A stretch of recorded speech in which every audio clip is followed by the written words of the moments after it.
Tell me why tunafunga barabara juu ya makoroni ndio hii.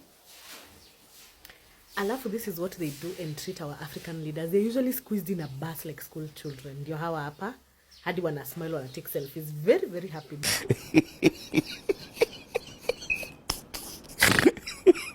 But as we close roads for these colonialists, we allow them to scold us in our country. A whole president from France that was chased out of Burkina Faso by Ibrahim Traore, the president of Africa, for exploiting their gold mines. He literally orchestrated death. Yani wamejaribu kuua msee, watu wake ndio walikuwa na camp in their state house protect. Alafu mnatuambia to respect makoroni kwa nini? Why? For who? Where? He has literally come to Kenya to collect. There is nothing we benefit. He's just here to take. 80-20 at most. Hey! Makoroni utajua kusiku wenyu. Mau wakangangana kufukuza mzungu. Wakangangana walikuwa wana Kasongo ameenda amewaleta.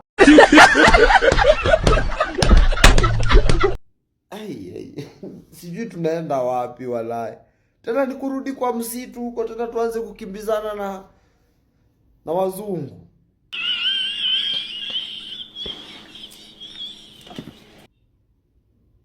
Mko na nguvu. Eri tukimbizane na Kasongo kuliko wazungu bwana. Huyu jamaa anapeleka wapi wazungu? Ameleta Waisraeli, saizi ameleta Mfaransa. What is going on? What is going on? Alianza na Wahindi, mnakumbuka Adani? Mtaamuka, niliwaambia mtaamuka, cha lazima mpende msipende. Halo. Wakikuja Afrika tunafunga barabara wapite, because you know what, they are supreme. Sisi tukienda kwa we get treated like slaves. Anyway, mimi hata sina shida na hiyo. Mimi niko hapa. Makaroni alitoka stage, akaenda kutukana wa Kenya. Like in his mind he's in our country but he's superior. Mtu wangu ni mbaya. Even here he's a white supremacist. Na unasikia Mkenya akisema ile benefit tumepata, hata akitukana benefit gani? Kutoka wapi? Remember that country has been in West Africa for more than 100 years. Wamefukuzwa, wametorokea hapa. Now, nataka nikuulize wewe, because you love big ignorant. Ingekuwa huyo ni president wa Africa in a European country daring to do what Macaroni did, do you think he would be alive right now? Kenyans hata kama tunapenda wakoloni jamani, damu ya mkoloni haibadiliki. He still thinks he's superior here. He still thinks his word is law. And Kenyans are defending it. What kind of a white supremacist country are we? That is not even the most painful part. The most painful part is seeing young, informed people try to defend him and the whole summit thing. Mutagongwa na kitu kizito. Haya, one time. Now, president of France ni content creator. Huyu jamaa ni content creator. Amepiga simu leo patanisho. Amefurahisha Waluya. Waluya wamefurahi, wamepigiwa simu na Mfaransa. Sasa amekuja Kenya, ampana sasa pia na content creator wa Kenya. TikToker hatari. Wanaingizia Waafrika wengine mbaya sana. Hao Afrika anawaingiza box aje. Huyu jamaa sasa anafanya burukanga, challenge ya burukanga. Ngojeni atawapostia. Huyu jamaa amekuja trip. Nisi summit amekuja na to enjoy tu hapa.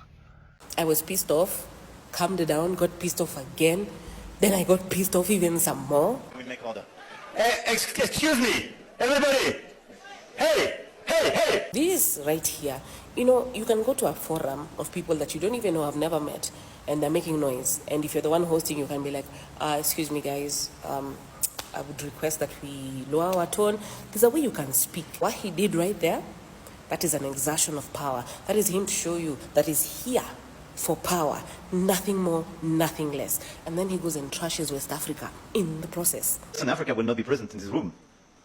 You have 3 countries, and I do regret that, which decided because of the coup and the behaviors of the military.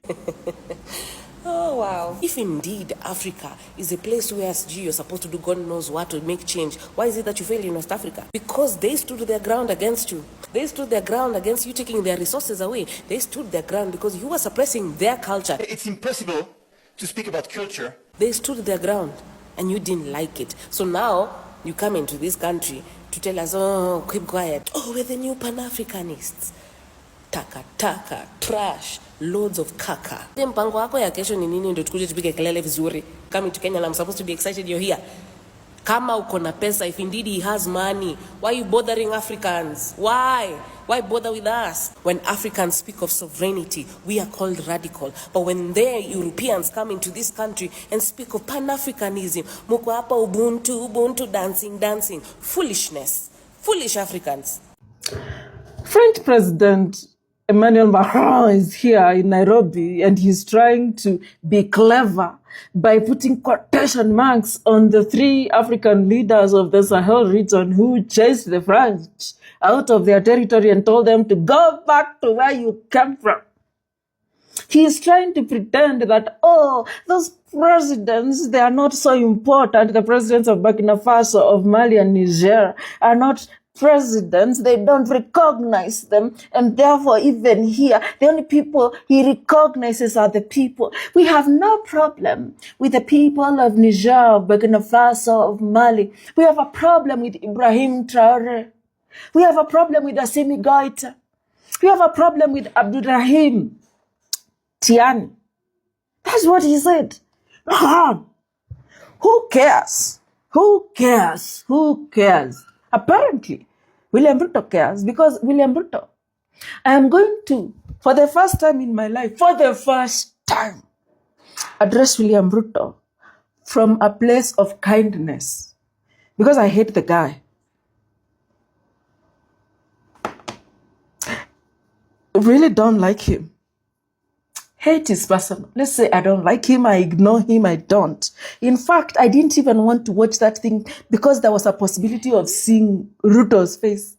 But he's bringing this thing to our continent. So I'm going to work on the assumption that William Ruto is suffering from the 2 razors. You know, the Occam's razor and the other razor, the razor that says, sometimes do not attribute to malice and whatever to what can be attributed to ignorance or stupidity. Because I think these people are ignorant of the realities of France. I'm going to say maybe they're not malicious. Maybe they don't think the war, the problem, the colonizer is returning simply because they have invaded. They are feeling superior, their arrogance, their ego. So that is what I'm saying. I mean, talking to him from a place of kindness. Like maybe he's just ignorant to the reality of what the white man has done, the French, the Western world has done to Africa. Maybe that ignorance is the reason he went and sought the NATO ally and is welcoming them and the troops and all that in another moment of kindness. And this is the last one.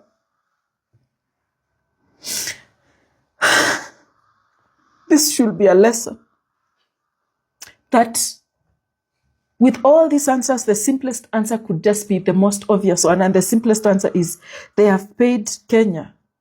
So the beneficiaries, because whatever money comes to Kenya doesn't seem to be reaching Kenyans, it is possible that some people have been paid to allow the French so that the French get a foothold, and that self-enrichment or the money that is supposedly coming to Kenya. Because if Macron can use V, even me I can use Barrow. So the money that is coming to Kenya has blinded them to the reality. Occam's razor, or whatever razor, like 2 razors, when mbili to anywena who humanity, because what the hell is William Ruto doing? Let's look at Burkina Faso. The 3 heads, the ones that were Akineri, kwa nini unapigana? I think my dog wants to pee today. Macron said he respects the people of the Sahel. No, there were no quotes. He respects, actually, he was smiling and grinning. He respects the people of the Sahel while fighting the legitimacy of those military governments. If your presence here is enhanced by your military presence, if your occupation of Africa was enhanced by military presence, because that's what you brought the French. Why then can't Africans also apply the same logic to kick you out? Mulileta military itawafukuza. Unasemanga muliingia mtoto akililia wembe mpe. Tumepea Ruto yake ile ya kuadvise kama Mkenya tumwambie hao ni watu wabaya. Lakini French, you Macron, you came to Africa with your military. You came here with arms. Munataka tuwafukuze na words? No. Military. Then he said that they can be told that their people are welcome. Those ones are not. Who are you? Uko kwa watu wenyewe na wewe umeingia hapa unaanza kusema sijui watu watumaniwe. Can you shut it? Anyway, the point of my video was to first of all make use of this word. First. Secondly, I want to read the resources that are making feel like One, Burkina Faso. Ibrahim Traoré is now the image of sovereignty for Africa. He is the blueprint. In fact, in one of my videos today, somebody is asking, can we Traoré? Is the symbol. No matter what happened, he has managed. And he has then taken things to task. So, he has been there since 2022. Very long time. He is now the symbol of anti-imperialism in Africa and sovereignty, resource sovereignty. Not just munasema you are sovereign, but your resources are under those people. The French were getting their gold, their manganese and zinc, and telecoms, banking, and infrastructure. Kazioni contract, isima PPPs, they were the ones building. Well, that gold, that is why they have that gold, and that is why the UAE was feeling Kiwaru jealousy here, trying to say, we are going to outcompete, and look at what they are doing in Sudan, in fueling this. Yes, it is the resources they want from Africa. Let's go to Assimi Goita of Mali. He has been there since 2021, but he was transitional. Right now, because he was transitional, they were not sure, but he ended the military presence in Mali. Akawambia tokeni hapa, msirudi. Tokeni hapa. Na hawakuwa na choice. Why is Ruto inviting these people when wamefukuzwa kwao? Can you imagine? That's why I'm saying I'm going to attribute this to either lack of knowledge or blinded by funding. Funding. Don't accuse me. Don't tell me I don't funding. Anyway, the things they are getting from the French are gold. Sasa mumelewa. Number 2, strategic minerals. Kenya under William Ruto declared a lot of mineral strategic. Copper, beryllium. So many minerals have been declared strategic. Now they'll say we can excavate. I'll talk about Russia and Russia coming to mine them and the terms, because when it comes to geopolitics, you must be able to balance who is going to be a partner and then play off the geopolitics of it. They were able to get Russia, who has been crashing for these jobs, but now the terms were improved. The same. That's what you do. It's the same thing that's happening in Iran. For you to gain your sovereignty, you must choose your friends and partners carefully so that now they're coming under specific terms, because nothing France could have done to Russia, because also Ukraine is whatever, NATO and all this BS. And then construction and logistic contract, ISIMA contracts.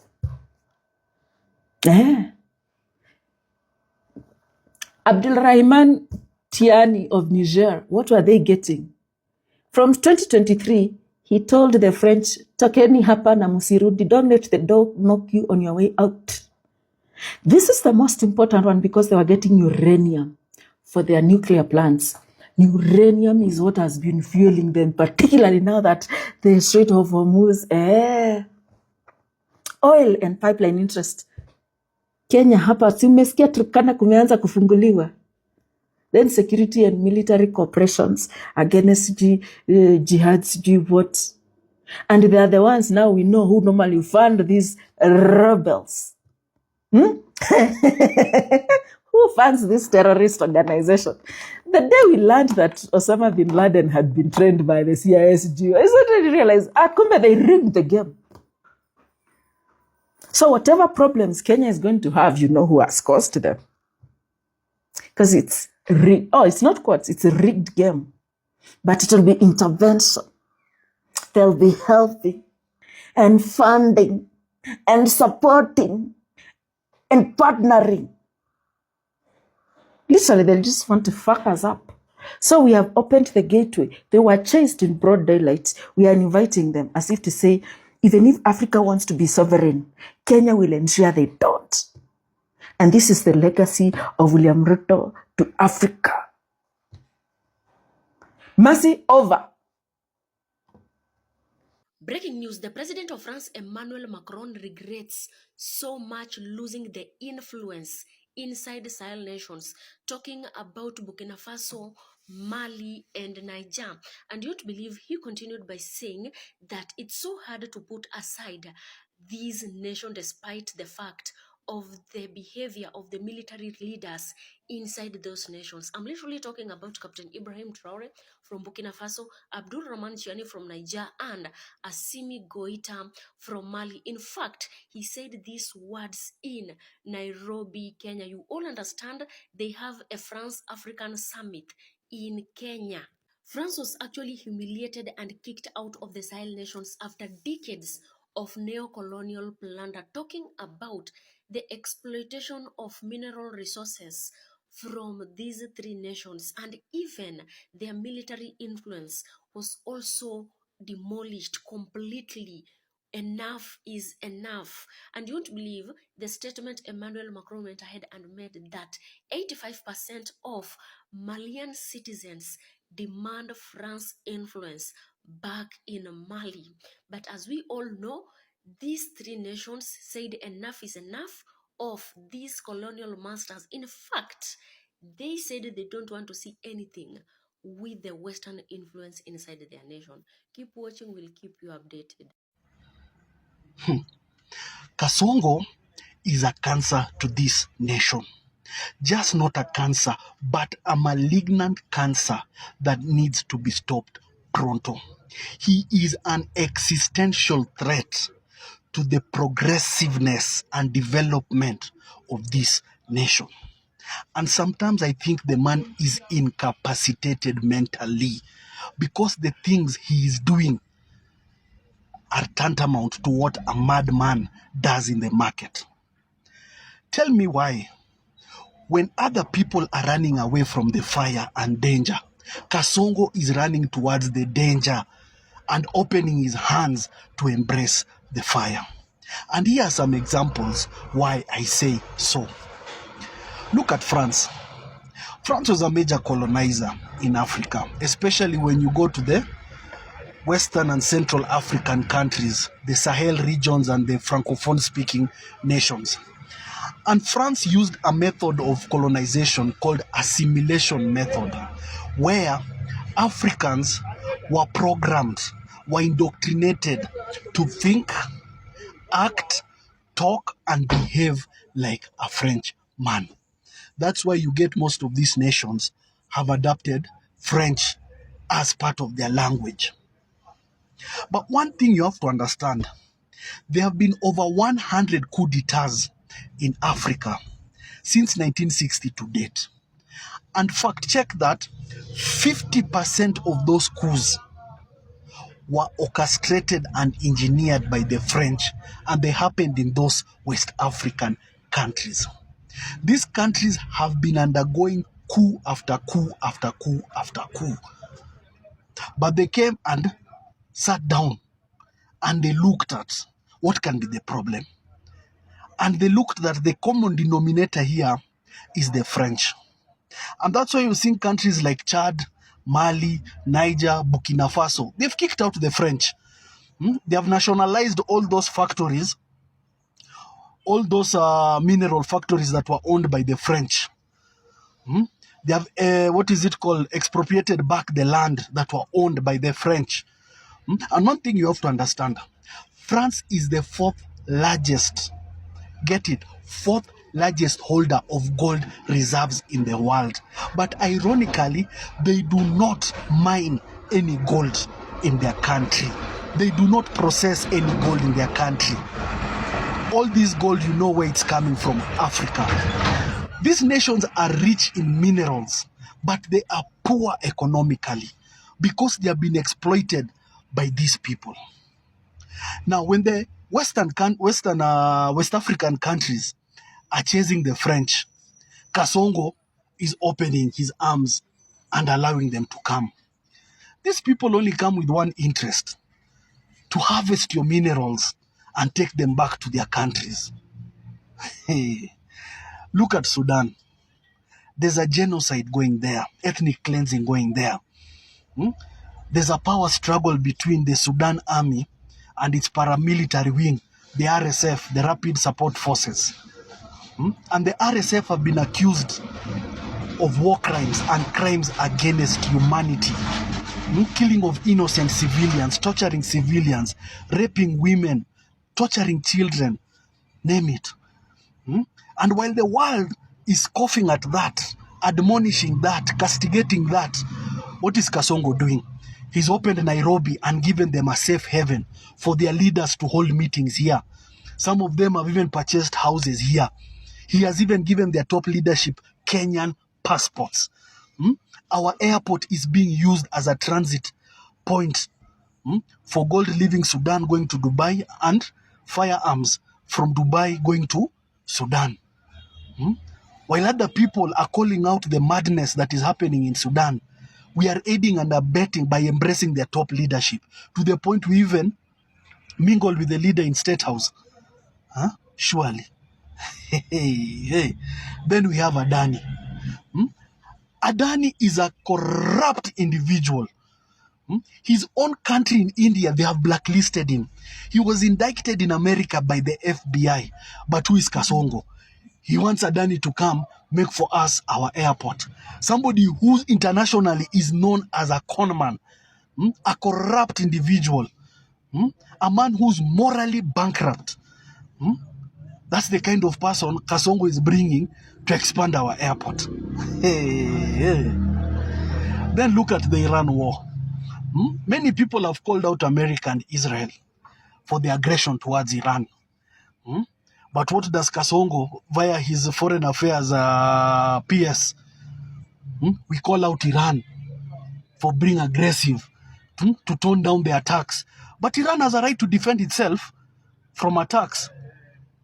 Instead of telling America and Israel to go down as we are looking at Iran, until the Iran embassy came out and complained, is when we issued an apology. Look at the refinery. Do you know the impact of having a refinery in Kenya itself, what it would do? It will create employment. It will strengthen our shillings. Our exports will go up.